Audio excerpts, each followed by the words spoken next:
رساله لنادي الترجي، ده الاهلي هيعمل منك بطاطس محمره. السلام عليكم ورحمه الله وبركاته اخواتي الكتيبه، ويلا بينا نبدا حلقه جديده.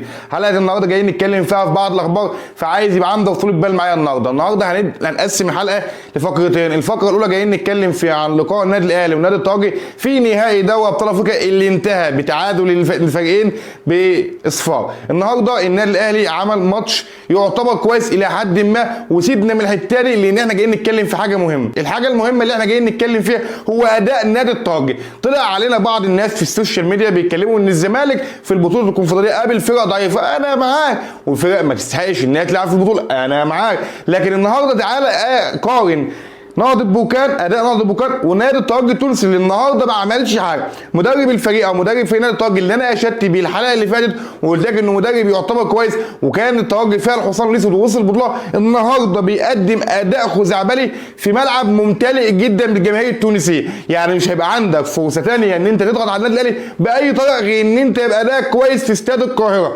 للعلم كمان النادي الاهلي هيخش اللقاء يعتبر الاستاد متقفل فوق ال 70 وال 80 الف متفرج، هو الرسمي 65، لكن هتلاقي اعداد خزعبليه داخله الاستاد. واتفرج وشوف. تعالى بس نتكلم في اللي حصل النهارده في الماتش واحده واحده. الاهلي بدا اللقاء في الدقيقه الخامسه، الترجي بيضيع كوره سهله جدا لو اتعادت مليون مره مش هتطلع بره، وده عشان النادي الاهلي ما بيحصلش قدامه السيناريوهات العجيبه دي. هتقول لي ليه؟ لان الترجي لو دخل الهدف الاول كان الماتش سخن خالص، وكان هيبقى في هدف ثاني اعتقد لنادي الترجي اللي النهارده كان خايف جدا من الاهلي. ما تفهمش الاهلي كان عامل لهم رعب ولا ايه؟ وعشان تعرف ان هو فريق خايف النهارده من الاهلي بعد اصابه لاعب النادي الاهلي علي معلول اللي كانت ضربه موجعه لمارسيل كولر بالذات، لان اداء النادي الاهلي في الجبهه اليسرى قايم كله على ايه؟ على علي معلول اللي بيقدم اداء كويس جدا مع النادي الاهلي، يعتبر من احسن باكات الشمال في افريقيا ان ما كانش الاحسن مقارنه ببعض الناس اللي بتلعب في المركز بتاعه. لكن النهارده ايه يا ترجي ده؟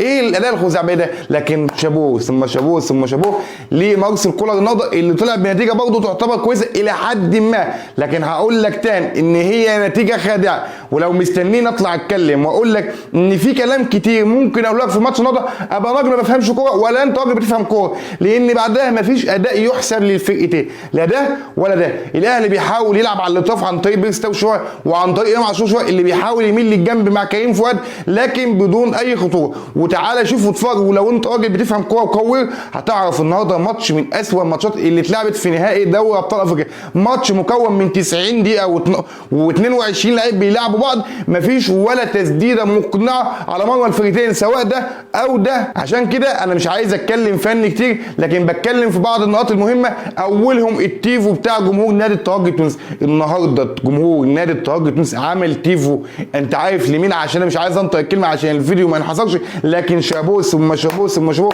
داخله ولا اروع لجمهور نادي الترجي التونسي. النهارده حتى جماهير النادي لعيبه النادي الاهلي اسف سقفت لجمهور نادي الترجي بعد الماتش، لقطه ثم لقطه ثم لقطه ما تهمش، ما تزيدش اهميه عن لقطه المشجع اللي نزل بالعلم في ماتش الزمالك ونهضه بركان. فما كانش ينفع الحلقه دي تعدي غير لما نشكر الجمهور التونسي بالكامل، وخاصه جمهور نادي الترجي التونسي على الحاجه الكويسه اللي هم عملوها في المدرجات، مش تيفو واحد بل تيفوهين اتنين. وهنا انا مش عايز اكتر كلام لان مفيش كلام فني ولا كلام يتقال في ماتش مفيش فيه كلام او حاجه تنشاف انت شفتها او انا شفتها في اللقاء. الحاجه الثانيه ان انا خلاص عايز اخش واتكلم عن الماتش المصيري بكره، لان انا خايف جدا من ماتش الزمالك بكره ونهضه بركان اللي هيبقى الزمالك عنده فرصه ذهبيه للعوده مره اخرى لمنصات التتويج. الزمالك هيبقى عنده ماتش صعب، وقلت لك ان احنا لازم يكون عندنا دافع قوي ان احنا نكسب البطوله دي باي طريقه. وهوجه رساله مهمه جدا للجمهور الزملكاوي اللي هيكون موجود بكره في استاد القاهره.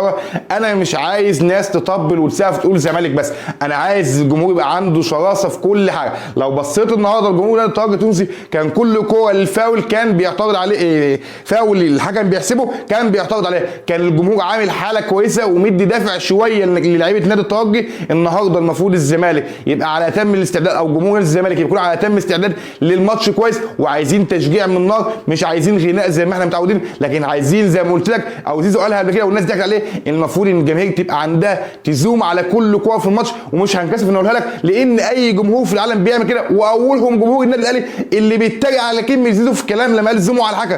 المفروض اي جماهير بتعمل كده لان انت يا باشا ما انتش طرف في المنظومه، ما حدش هيكلمك. المفروض تعمل الضغط اللي عليك عشان على الاقل يبقى الحكم يديك حقك مش يجي عليك. وهقول لك من وجهه نظري التشكيل اللي انا اتمناه بكره في لقاء نهضه بركان، لو بتسالني عن رايي هقول لك عواد في حراسه المرمى، على اليمين عمر جابر، على الشمال احمد أبو الفتوح، وفي قلبين الدفاع حسام عبد المجيد وحمزه المسلوسي، قدامهم 3 محمد شحاته ونبيل عماد دونجا لقفل عمق نص الملعب، معاهم كمان احمد حمدي عشان يبقى عنده ادوار هجوميه، بالاضافه لسيد زيزو وسيف الدين الجزيري. والمشكله في الجبهه اللي ناقصه، الناس كتير عندها شك في ان مصطفى شلبي يكون اساسي في اللقاء، وانا بقول لك الموضوع هيبقى صعب شويه، ممكن يكون موجود على الدكه، لكن انا لو بتسالني عن رايي اقول لك يلعب يوسف اوباما ويتبادل المراكز مع احمد حمدي عشان الزمالك يقدر يكون متكامل بشكل اكتر. مهما يكون ابراهيم انضاي كويس لكن مش هيأدي نفس الاداء في الجبهه اليسرى اللي بيأديه مصطفى شلبي، اللي هو برضه مش السوبر عشان نكونوا منصفين. عشان كده ان شاء الله اتمنى ان نادي الزمالك يفرحنا بكره وما تكونش حلقه نكد علينا وعلى اللي جابونا. هنا انا وصلت ملخص اخبار حلقتنا. لو عجبتك الحلقه ما تنساش تقول لايك في الكومنتات وتقول لي الزمالك هيكسب كام او نتيجه المباراه.